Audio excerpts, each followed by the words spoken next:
시청자 여러분 안녕하십니까? 돈이 되는 이슈, 돈 버는 정보와 함께하는 경제 인사이트 정철진입니다. 중국산 챗 GPT로 불리는 이 딥시크의 등장으로 세계 AI 시장 판도가 급변하고 있습니다. 미국이 이 중국의 AI 굴기를 막기 위해 강력한 견제 행보에 들어간 가운데 자 이제 AI 시장은 양강 체제로 재편될 가능성 높아지고 있습니다. 자 이런 와중에 오픈 AI 샘 울트먼 중국의 추격에 한국 기업들과 동맹을 선언하려고 하는데요. 자, 경제 인사이트 첫 번째 이슈로 중국의 딥시크 돌풍의 의미, 이와 함께 급변하게 바뀌고 있는 AI 시장, 그리고 한국 기업들의 한국에 미치는 영향까지 자세하게 분석해 보도록 하겠습니다. 자, 두 번째 이슈, K-그리드에 대한 이야기입니다. AI 산업이 성장하면서 이와 함께 동반 성장하는 분야가 바로 이 전력 인프라, 그중에서도 전선, 전력 케이블, 변압기, 변환기 등 일명 그리드 산업인데요. 자, 우리나라는요, 제2의 수출 동력으로 바로 이 K-그리드 산업을 육성하려고 합니다. 실력도 뛰어나죠. 네, 그간의 기술력을 통해서 K-그리드 수출액은 2년 연속 100억 달러를 돌파하기도 했습니다. 자, 오늘 두 번째 이슈로 본격적인 세계 시장 진출을 노리고 있는 K-그리드 산업 자세하게 조명해 보도록 하겠습니다. 자, 여러분 경제인사이트는 유튜브 경제인사이트 채널을 통해서도 실시간 시청이 가능합니다. 많은 시청 부탁드립니다. 자, 현재 시각 금융시장 상황부터 정리하고 이야기 이어가 보도록 하겠습니다. 자, 오늘 국내 주식시장 트럼프의 관세 이슈들 계속 있는 가운데 그래도 트럼프 대통령의 관세가 결국 주식시장은 망치려는 게 아니다.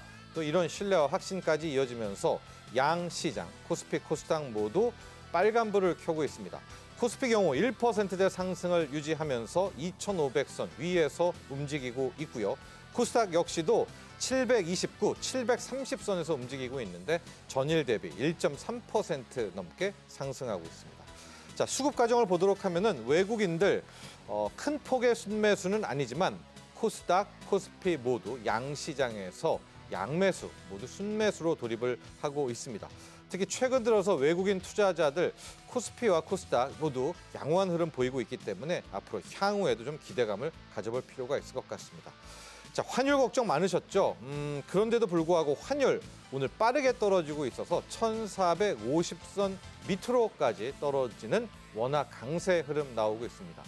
자, 트럼프 관세 이슈 속에서도 오히려 달러는 약해지고 금리도 하락하고 이렇게 원화 강세가 나오고 있는 이유, 아마 시장도 역시 트럼프의 관세 공격, 관세 폭탄이 오히려 협상용 카드다라는 인식이 더 빠르게 확산되고 있는 것 같습니다. 자, 암호화폐 시장은 변동성이 너무 큽니다. 관세를 적용한다고 했다가 유예한다고 했다가 다시 적용한다고 했다가 트럼프의 입에 따라서 이 급등락을 겸비하고 있는데요. 현재 시각은 다시 상승 쪽으로 돌아서서 1억 5,300만 원 위에서 움직이고 있습니다. 자, 달러 기준으로도 97,000, 98,000달러 선을 유지하고 있습니다. 자, 지금까지 현재 금융시장 상황 짚어봤습니다. 자, 경제인사이트 첫 번째 이슈 시작해 보도록 하죠. 먼저 준비된 영상 보시고 난 뒤 본격적인 이야기 이어갑니다.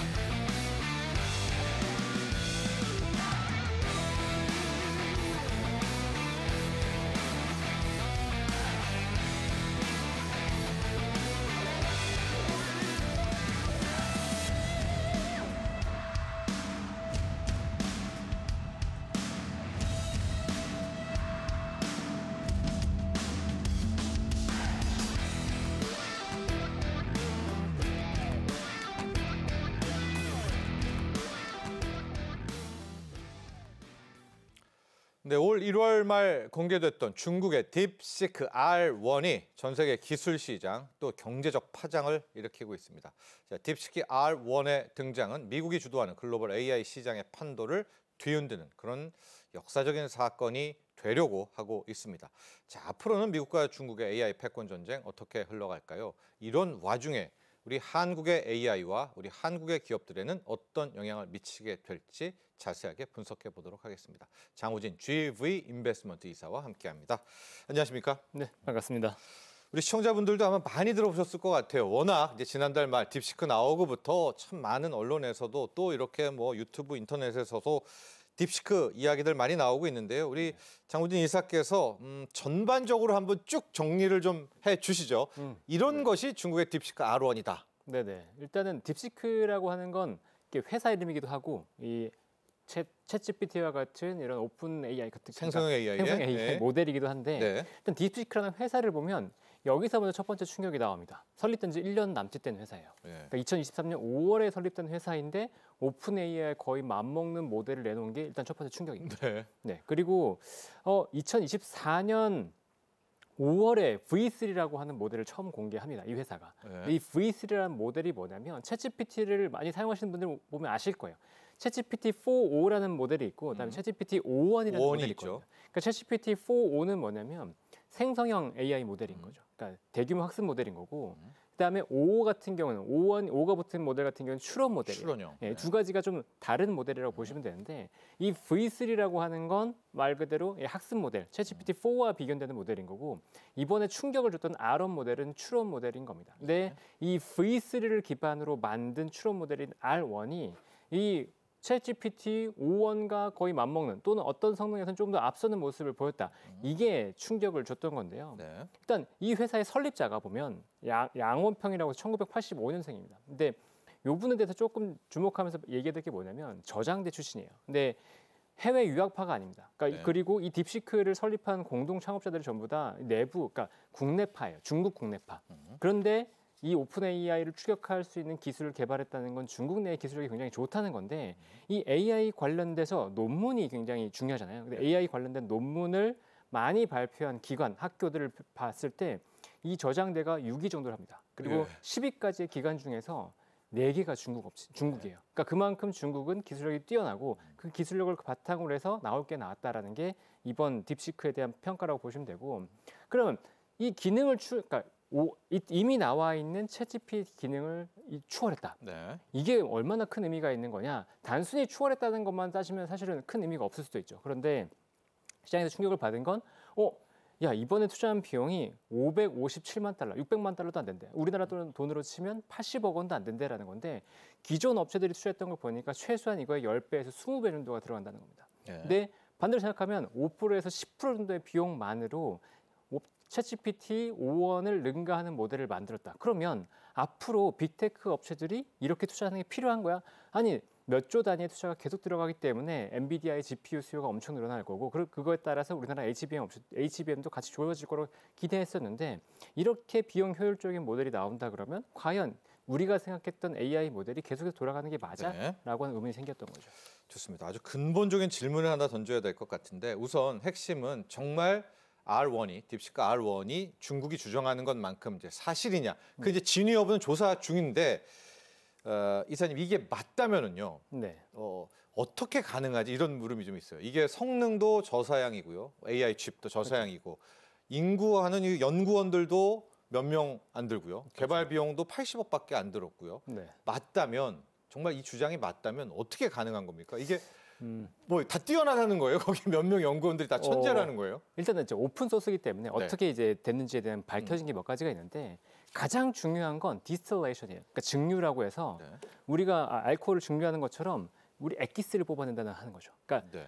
GPT가 이미 만들어놓은 모델이 있잖아요. 네. 거기에서 학습을 하는 겁니다. GPT를 이용해서 학습을 하는 거예요. 거기서 네. 증류를 이용했기 때문에 훨씬 더 저렴한 비용으로 갈 수 있다고 보는 거고 첫 번째로는 그다음에 중국으로 이 고사양 반도체 수출이 금지가 됐기 때문에 네. 이 저사양 반도체를 어떻게 하면 할 수 있을까에 대한 고민을 많이 했던 것 같아요. 예. 대표적인 알고리즘 몇 가지가 있는데 MTP라고 해서 우리가 지금 쓰고 있는 모델은 트랜스포머 모델이라고 하거든요. AI에서. 그러니까 이게 보면은 토큰을 연결해서 확률적으로 높은 토큰을 연결하는 방식인데 지금 챗GPT 같은 경우는 하나와 하나 이렇게 연결하는 거예요. 뭐 아빠라고 하면 아빠는 뭐 다정해 뭐 이런 식으로 연결한다는 건데 계속 그렇게 학습을 하는 거죠. 그렇죠. 네. 딥시크는 3개를 연결해요. 세 개 단위로 연결해서 학습을 한다는 거죠. 그리고 나서 이게 맞는지 안 맞는지를 다시 돌아보고 다시 이걸 피드백을 받고 하면서 만들었기 때문에 세계 단위로 해서 좀 더 효율적이었다라고 보시는 거고, 그다음에 믹스드 프리시전 프레임워크라고 해서 정밀도를 조정합니다. 그러니까 그 부동수 수점이라고 해서 밑에 몇 단위까지 하냐가 있는데 이걸 네. 32비트까지 했던 거 기존에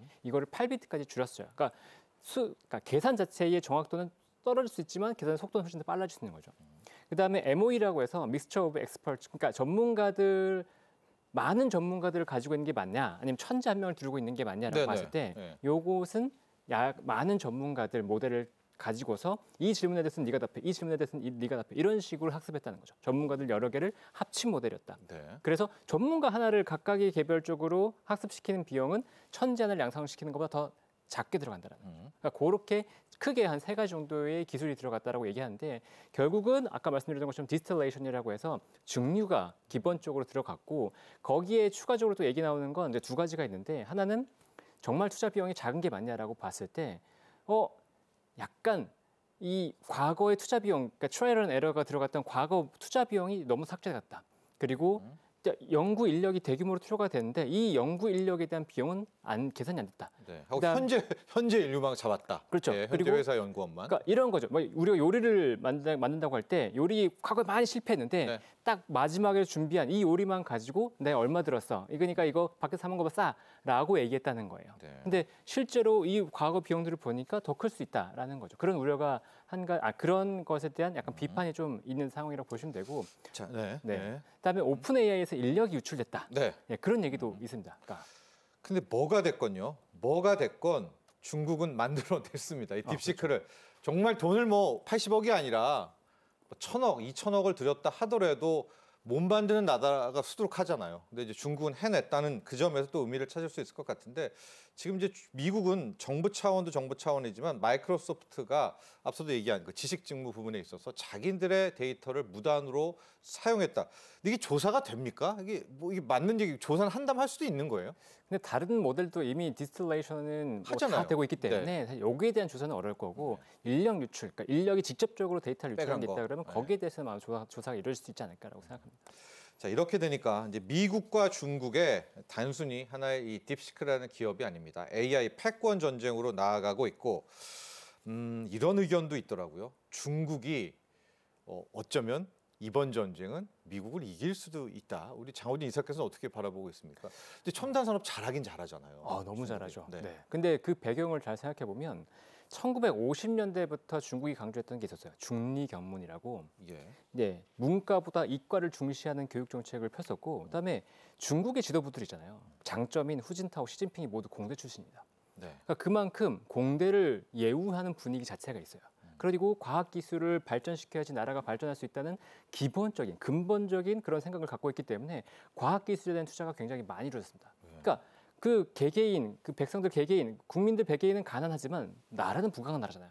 그 자원들이 AI 과학 쪽으로 집중이 되다 보니까, 그게 누적되다 보니까 아무래도 큰 성과가 지금 나오고 있는 거고, 예. 그걸 기반으로 해서 AI 쪽으로도 굉장히 앞서 나가고 있는 상황이 됐다. 이렇게 볼 수 있는 게 맞겠죠. 예. 근데 그렇다고 해서 중국이 지금 미국을 당장 앞설 수 있을 거냐?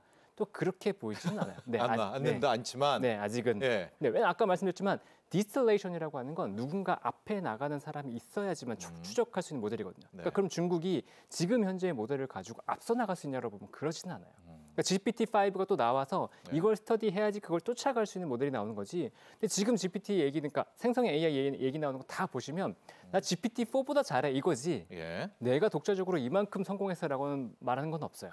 그러니까 결국은 GPT-4와만 비교를 하는 거지, 그걸 더 나갈 수 있기 위해서는 더 많은 투자가 있어야 되는데 지금 중국 입장에서는 AI 반도체에 대한 수입이 안 되기 때문에 그건 좀 어려울 거다. 이렇게.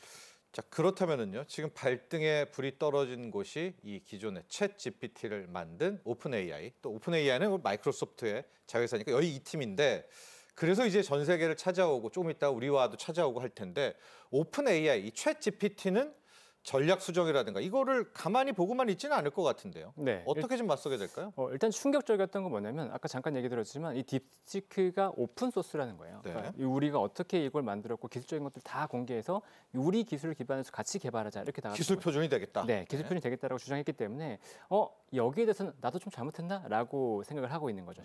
샘 얼트만도 그래서 우리가 오픈 소스, 오픈 전략에 대해서는 조금 수정해야 될 필요가 있는 것 같다. 그래서 과거 모델에 대해서는 기술을 오픈하겠다는 얘기들을 하고 있습니다. 근데 네. 신모델에 대해서는 잘 모르겠어요. 어쨌든 우리도 오픈 소스로 가면서 결국 다른 사람들이 이 딥시크 쪽으로 가지 않고 오픈 AI 진영으로, 오픈 AI와 함께 개발하는 진영으로 남도록 유도하려고 하는 게 지금 굉장히 좀 보이고 있다라고 볼 수 있죠. 네. 자, 그런데 또 하나의 딥시크에 관련한 문제가 있는 것이요. 거기 정관에도 그런 내용이 있다라고 하더라고요. 여기서 수입한 어떤 정보라든가 이런 것들은 공공기관, 그러니까 중국의 공산당이 또 요구를 하면 줄 수 있다. 뭐 이래서 중국 의회에서도 아예 사용 금지, 아니 미국 의회에서도 사용 금지를 하고 있고 데이터 안보 이야기 계속 나오고 있거든요. 네. 우리나라도 좀 신경 써야 되지 않을까? 왜냐면 많이 다운 받고 계시더라고요, 지금. 맞습니다. 네. 네, 저도 다운받았다가 실험해보고 지웠는데. 바로요? 네. 네. 근데 이게 예. 뭐 기능을 떠나서 네. 너무 무서운 부분들이 있어요. 그러니까 개인 정보의 취득 범위가 너무 넓어요. 네. 일단은 우리가 기본적으로 뭐 게임하거나 다른 어플 깔았을 때 나오는 그런 정보 말고 딥시크를 사용하지 않았을 때 어떤 정보가 들어가냐? IP 주소, 디바이스 모델, 운영 체계, 언어, 키 입력 패턴. 그러니까 여러분이 뭐 보안 관련돼서 비밀번호 입력하는 것이 다 들어갈 수 있다는 거예요. 네. 그리고 딥시크 사용 빈도, 클릭 패턴, 검색어 기록 등을 수집해서 그다음 소셜 미디어 내가 사용한 것 그리고 쇼핑 패턴까지도 입력이 돼요. 네. 근데 그게 어디 저장되냐면 중국 내 서버에 중국 본토 서버에 네. 저장되고 그 정보는 제3자 중국 정부에게도 제공될 수 있다고 있다. 얘기하고 그렇게 돼 있습니다. 있더라고요. 근데 중요한 게 뭐냐면 딥시크에서 여러분이 입력하는 모든 글들이 자동으로 다 입력이 돼요.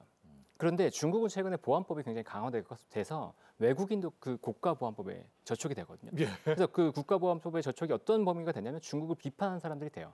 그런데 이 딥시크 내에서 중국을 비판하는 사람들도 잘못하면 권리에서 들어갈 수도 있는 부분인 거죠. 그러니까 그만큼 이 개인정보 관련된 것들이 정말 취약하게 들어가기 때문에 요것은 조금 딥시크를 사용할 때 좀 주의하셔야 된다. 네. 내가 원하는 부분이 아니고 내가 원하지 않는 모든 것들이 들어갈 수 있으니까 좀 조심해야 된다고 볼 수 있죠. 그렇습니다.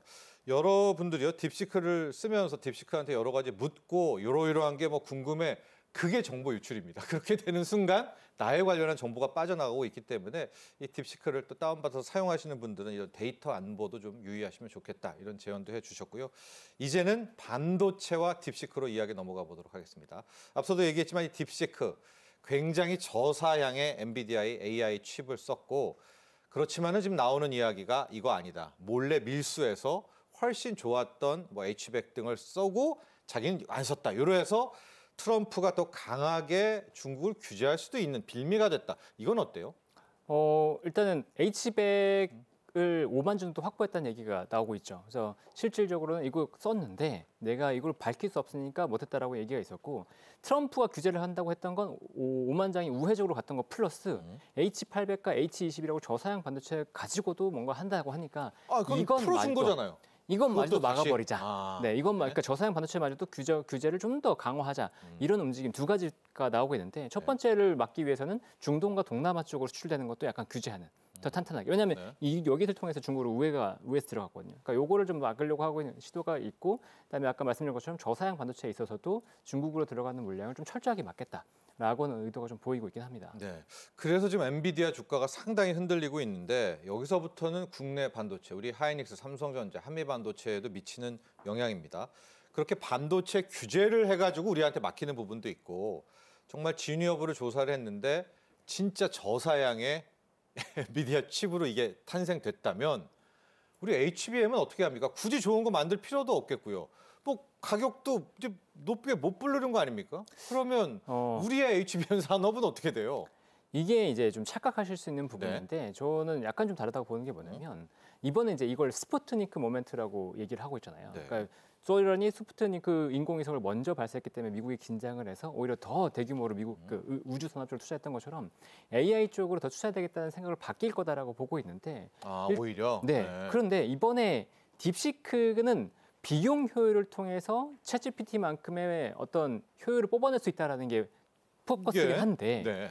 이슈는 뭐냐면 그러면 스케일 오브 러, 그러니까 스케일링 법칙이 아예 사라졌냐? 그게 망가지냐라고 보면 그러지 않아요. 그러니까 더 많이 때려박으면 더 좋은 성능이 나옵니다. 그러면 지금 중국을 견제하기 위해서 반도체 규제를 한 것과 동시에 미국이 해야 될 거는 뭐라고 생각이 되세요? 중국의 반도체를 못 들어가게 만든 상태에서 예. 그럼 니네는 효율적으로 챗 GPT-4 정도만 해. 나는 스케일을 더 키워서 더 크게 갈 거야. 아, AI 반도체 성능을 더 높인다. 그렇죠. 예. 그러면 스케일이 그러니까 이 회사 중국의 기술을 모방한다고 치면 이것보다 좋은 성능이 날 텐데 그것만큼을 난 이만큼 더 합쳐서 투자할 거다가 될 수 있다는 거죠. 네. 그래서 AI의 그 발달 속도는 좀 더 빨라질 거고 그랬을 때 미국이 좀 더 앞서 나갈 수 있는 계기가 저는 반대로 될 거라고 생각하고 있거든요. 네.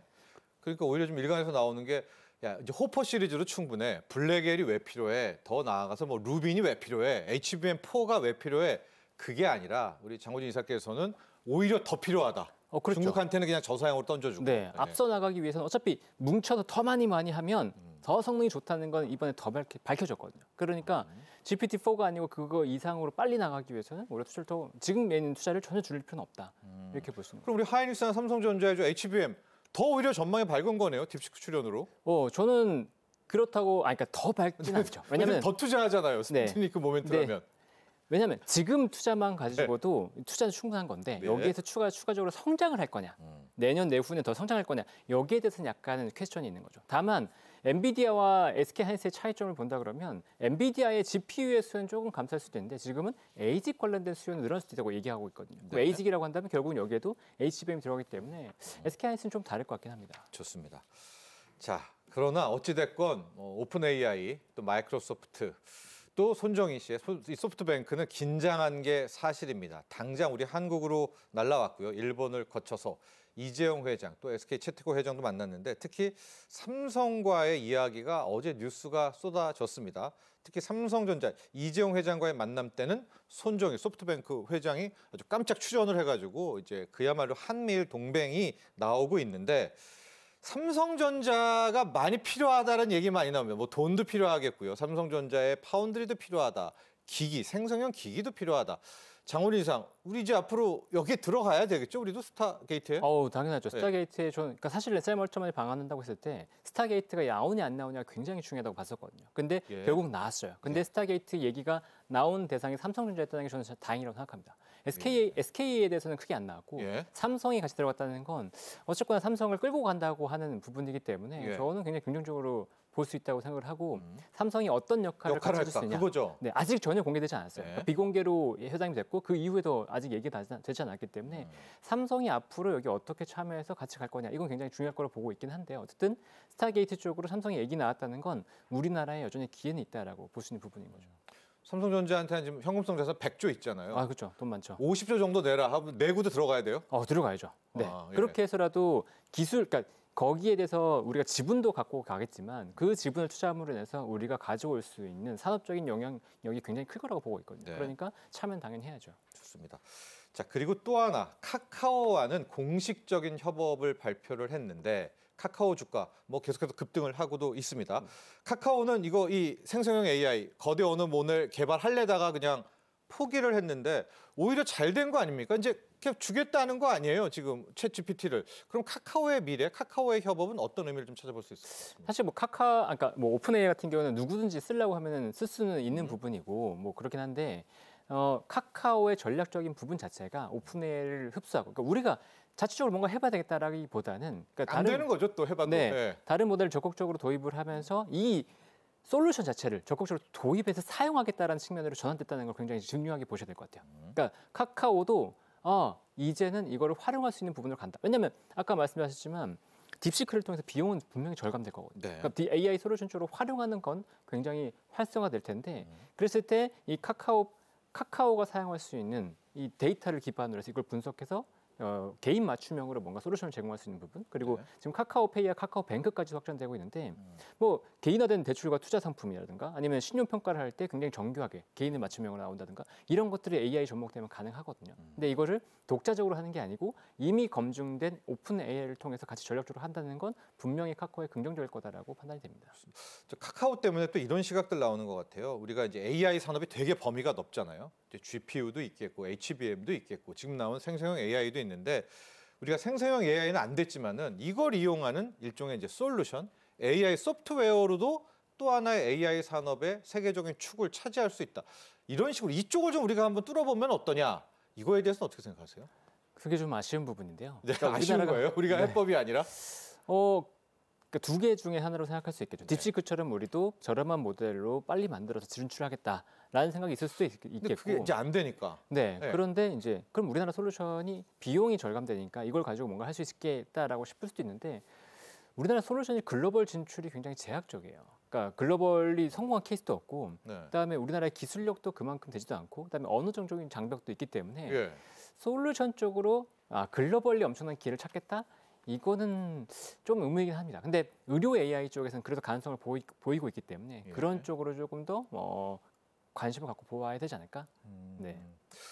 갑자기 기대를 했다가 우리 장훈진 이사가 예, AI 솔루션과 소프트웨어도 우리가 그렇게 잘하지 않는다라고 이야기를 해서 가능성을 이게 보이긴 가능성은 있죠. 가능성은 그 있죠. 기업이 하나 있긴 해요. 네. 엠노 같은 경우에는 네네. 삼성 SDS와 그다음에 네. 글로벌 미국에 있는 회사랑 연합을 해서 같이 사스 솔루션을 만들었거든요. 클라우드 네네네. 관련. 근데 그게 이제 처음으로 들어가기 시작했어요. 그러니까 그런 쪽으로는 가능성도 좀 있다라고 볼 수 있죠. 네. 자, 그래서 우리가 이제 전체 범 AI 산업에서 6위고 앞으로의 목표는 이제 3위권으로 진입하려고 하는데 어떤 전략을 좀 취해야 되겠고 우리 정부는 어떤 도움을 좀 줘야 될 것 같습니까? 이제 하드웨어 쪽은 HBM이 버티고 있어서 이제 괜찮은데 솔루션, 소프트웨어까지도 나가야 되는 거 아니겠습니까? 일단은 아까도 말씀드렸지만 솔루션 네. 쪽으로 우리가 포커스를 두기에는 자원이 한정돼 있기 때문에 쉽지 네. 않다고 보고 있고요. 그러면 네, 역시 하드웨어 쪽으로 조금 더 가야 포커스를 돼요? 둬야 된다고 보고 있는데 예. 그래서 하드웨어도 솔루션이랑 같이 가야 되기 때문에 그 인력을 키우기 위해서는 투자도 당연히 이루어질 거고 네. 근데 투자 이전에 기업인에 대한 존중이 좀 필요할 것 같아요. 그러니까 기업인들이 내가 투자를 하고 뭔가 할 수 있게끔 동력을 좀 더 만들어줘야 된다라는 생각이 들고 그다음에 최근에 보면 의대 쪽으로 너무 인력이 편중되잖아요. 그러니까 결국은 공대 쪽으로 들어올 수 있게끔 이 엔지니어에 대한 존중, 엔지니어에 대한 대우 이런 것들이 분명히 올라가야 된다. 그래야지만 사람들이 공대 쪽으로 몰리면서 이런 과학 쪽에 그렇죠. 투자가 일어나고 네. 네, 결국은 그게 기저효과가 되기 때문에 돼서 우리나라의 산업이나 이런 기업들이 발전할 수 있는 거거든요. 그런 것들을 좀 지원해 주면 좋겠다. 이런 생각이 듭니다. 그렇습니다. 정부의 적극적인 지원뿐만이 아니라 교육 풍토, 뭐 사회 풍토까지도 이제 바뀌어야 된다 이런 네, 좀 말씀이죠. 바뀌어야 된다고 생각을 하죠. 네. 네. 자, 중국은 뭐 진위 여부를 떠나서 그게 거짓말이든 과장되던 딥시크 R1이라는 생성형 AI를 내놨습니다. 자, 우리 대한민국, 한국의 IT 산업도 이제 새로운 목표점을 잡고 달려가야 될 때가 아닌가 생각해 봅니다. 자, 함께해 주신 장호진 GV 인베스트먼트 이사 여기서 보내드리죠. 오늘 감사합니다. 네.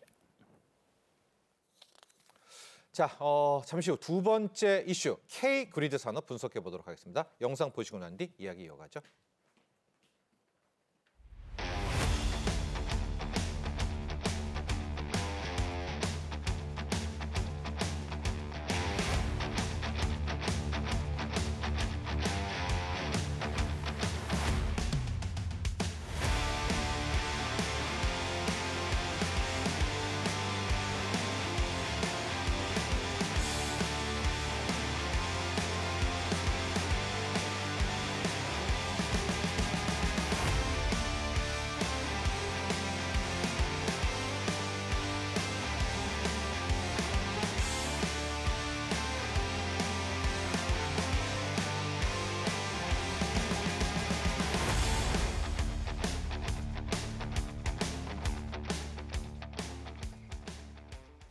네, AI 슈퍼사이클이 도래하면서 함께 동반 성장하는 곳 바로 전력 인프라, 일명 그리드 분야입니다.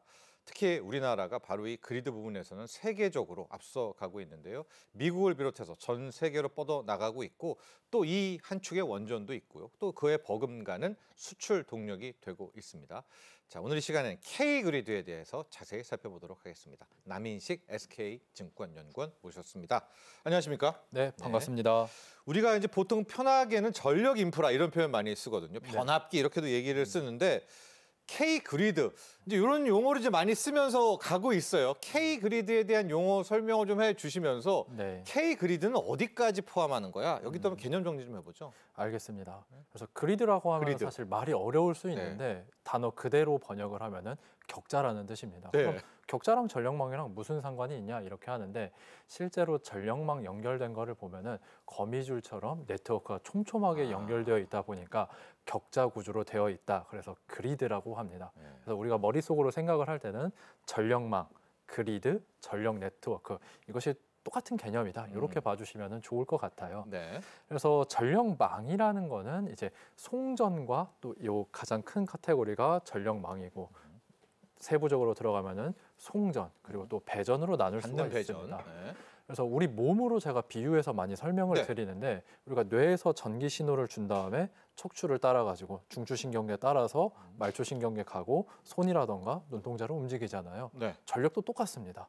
발전소에서 전력이 생산된 다음에 송전 라인, 중추신경계겠죠. 쭉 따라서 들어가고 배전 라인 해가지고 각 가정이라던가 공장에다가 뿌려집니다. 네. 그 전기가 이제 동력 장치, 모터라던가 이런 뭐 카메라 아니면 조명 이런 것들을 비추면서 이제 전력이 움직이게 되는 거죠. 그래서 송전은 중추신경계고 배전은 말초신경계다. 이렇게 보시면 좋을 것 같고요.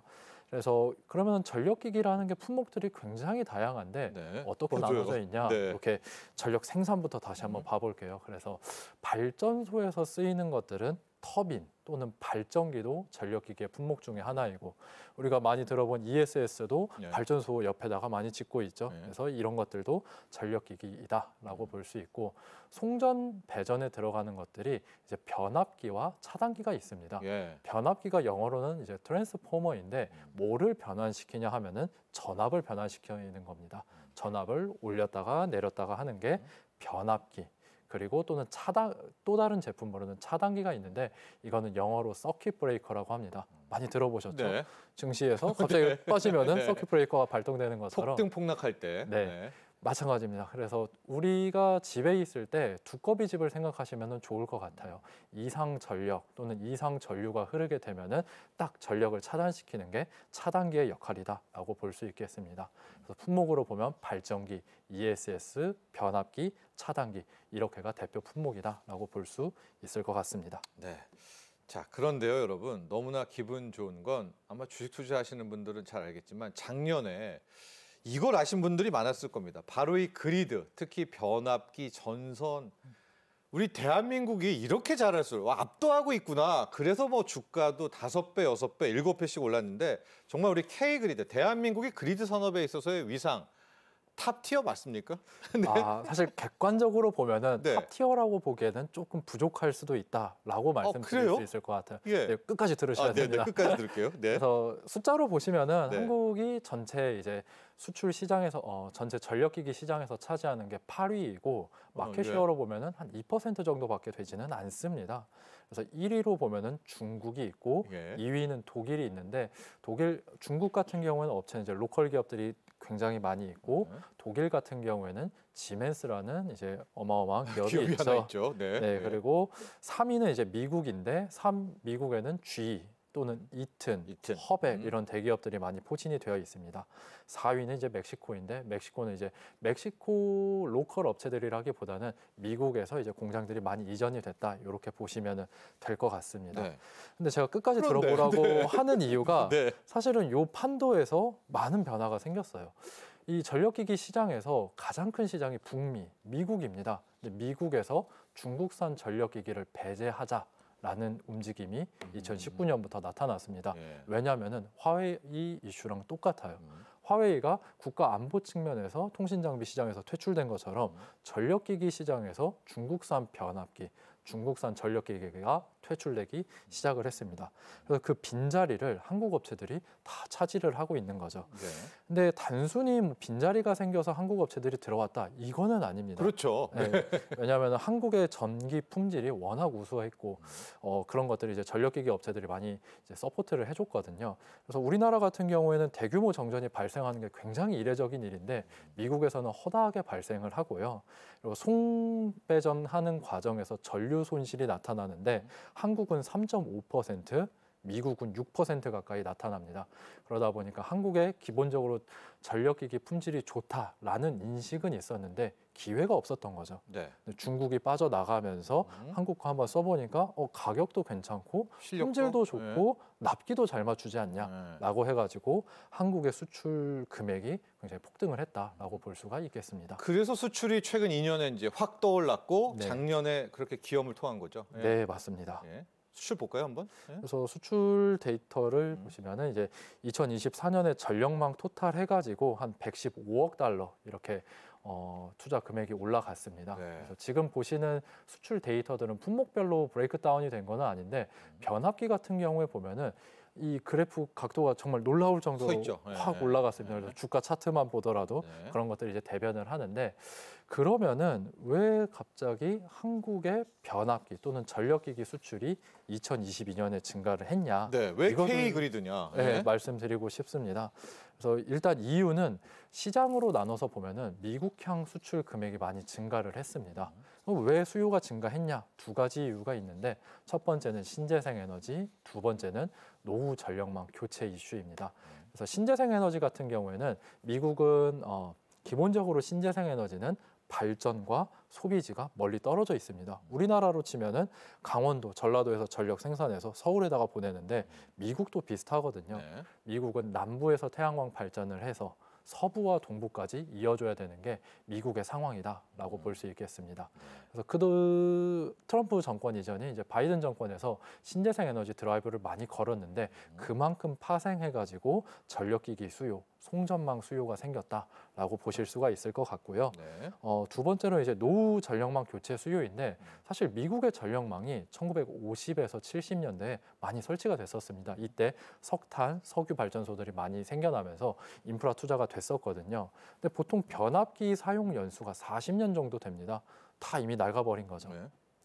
그래서 이런 신재생 에너지 그리고 교체 수요, 잠재 수요가 있었다. 근데 이 잠재 수요를 불태웠던 게 바이든 정권의 인프라 법안 그리고 IRA 법안이 불을 질렀다. 이렇게 정리를 할 수가 있을 것 같습니다. 자, 지금 화면에는 그나마 양호한 전봇대가 나와 있고요. 아직 미국에는 우리가 알고 있는 그 갈색의 그 나무로 되어 있어가지고 나무로 된 전봇대가 상당수 있다라고 합니다. 이제 그걸 다 교환하는 작업을 바이든 정부 때부터 하고 있는데 위원님, 트럼프 2기가 시작이 됐잖아요. 네. 트럼프와 우리 K-그리드는 또 어떨까요? 또 너무 잘하면 항상 긴장을 하게 되는데 네. 중국을 배제했기 때문에 조선처럼 또 우리 K-그리드는 그렇게 못 살게 구지는 않을 거다 이런 전망도 있고 어떻게 보십니까? 사실은 트럼프 1기 행정부와 한국의 K-그리드와 사이가 그렇게 좋지만은 네. 않습니다. 예. 그래서 1기 행정부 때는 한국산 변압기에 대해서 반덤핑 관세 무려 60%를 매겼었거든요. 왜냐하면 이제 한국에서 변압기 미국 측의 주장에 따르면은 한국산 변압기 가격이 너무 저렴하니까 미국의 변압기 생산 업체들이 도산을 한다라는 네. 이유로 반덤핑 관세를 높게 책정을 했습니다. 근데 지금도 사실 트럼프 행정부 2기의 키워드 중에 하나가 관세잖아요. 변압기 역시도 그런 리스크가 상존하기는 합니다. 해요? 그거는 맞는데 네. 그때와 지금은 상황이 조금 많이 다르죠. 2016년 때는 다운 사이클이었어요. 어느 누구도 변압기를 사가지를 않았는데 지금 미국 변압기 부족해서 난리여가지고 거의 한 변압기 주문을 하면은 기본적으로 한 3년에서 4년 정도 대기를 해야 됩니다. 그래서 지금은 변압기 업체들이 갑이어가지고 조금 더 협상력이 있다라는 차이점이 있고요. 두 번째로는 2016년, 17년 당시에는 중국산 변압기로 대체를 하면 됐어요, 미국이.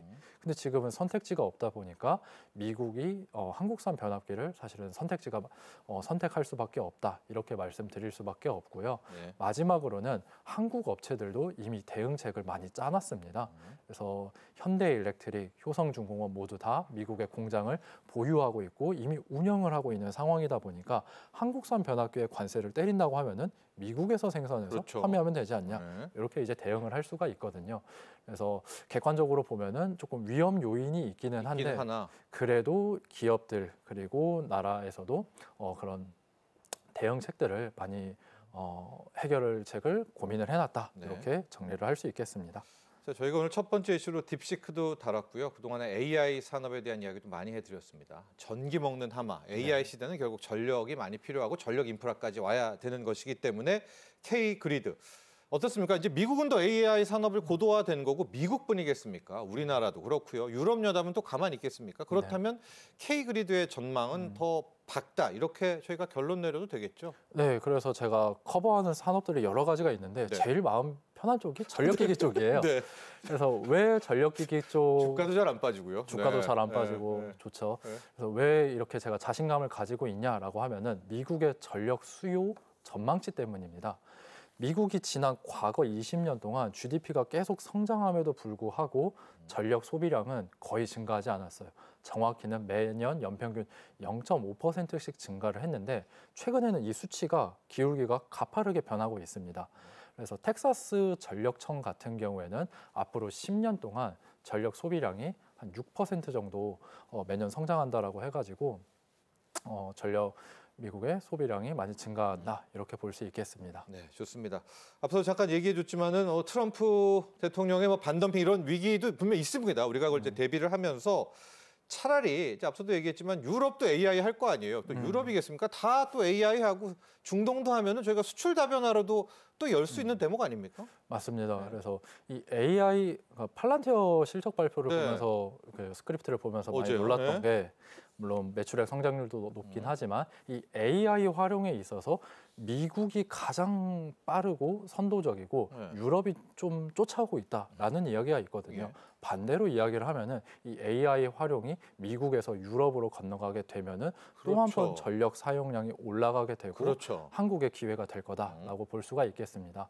그래서 한국 업체들 같은 경우에는 이제 효성중공업이 대표적인데 네. 효성중공업은 이미 유럽에 판매 지사도 있고 유통망도 보유하고 있다 보니까 충분히 환경이 조성이 되면은 한국 K그리드도 기회를 잡을 수 있다 이렇게 볼 수 있겠죠. 네, 유럽연합 또 아시아 쪽도 있고 그러니까 AI 산업이 다 가는데도 우리가 K그리드가 계속 따라가는 거 아니겠습니까? 맞습니다. 예. 지금 보면 유럽연합도 거의 상당액을 또 여기 전력그리드에 투자를 한다라고 해요. 네, 예. 맞습니다. 예.